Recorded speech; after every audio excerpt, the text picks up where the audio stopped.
Now, the West Indies women are on the brink of a group stage elimination at the T20 World Cup in South Africa, following a 6-wicket defeat to 2020 runners-up India in Cape Town today. Similar to the first game, the West Indies won the toss, but unlike the opening clash, the opening pair could not provide a platform as captain Hayley Matthews was nicked off for 2. The dismissal meant former captain Stefanie Taylor, who was playing her second T20 match since 2021, joined forces with Shemaine Campbell and rolled back the years with a few sumptuous strokes. The former captain added 73 runs with the Guyanese from 64 balls in the second wicket partnership.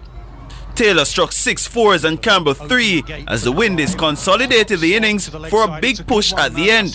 However, the recurring bug of losing wickets in clusters came back to haunt the Windies. They slipped from 77 for 2 to 79 for 4, including the loss of power hitter Chanel Henry, who was run out for 2. Chadi Nation 21 not out and Shabika Gajnabi 15 added 35 runs to take the Windies to a stuttering 118 for 6.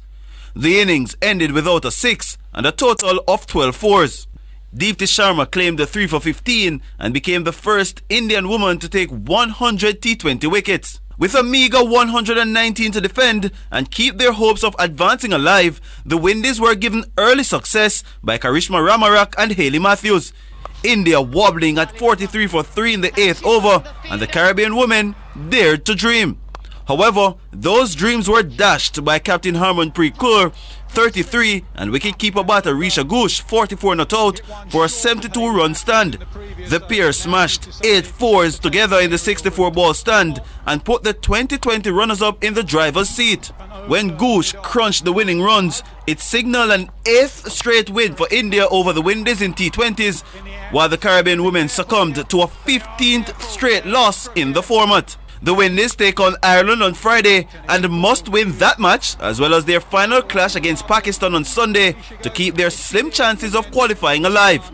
India joined England on 4 points at the top of the table with 2 wins from 2 matches, with 2 group games remaining to play. Jerome Foster, TVJ Sports.